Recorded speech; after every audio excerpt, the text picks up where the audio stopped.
இளையராஜாவின் மகள் பவதாரணியின் இறுதி விருப்பம் உலகளவில் கவனம் பெறுகிறது.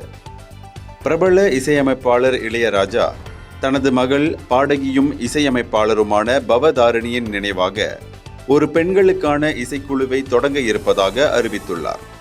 பவதாரணி 2024 ஆண்டு ஜனவரி 25 47 வயதில் மரணமடைந்தார்.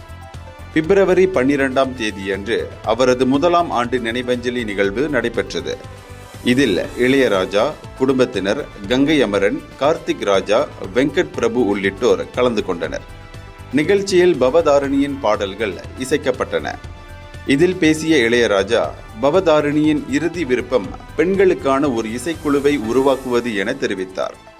15 வயதிற்குட்பட்ட பெண்கள் இதில் சேரலாம். மேலும் உலகின் எந்த மூலையில் இருந்தும் பங்கேற்கலாம்.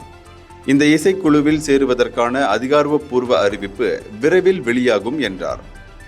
இன்று பவதாரணியின் பிறந்த நாள், அதே நேரத்தில் அவளுடைய திதி நாளும்.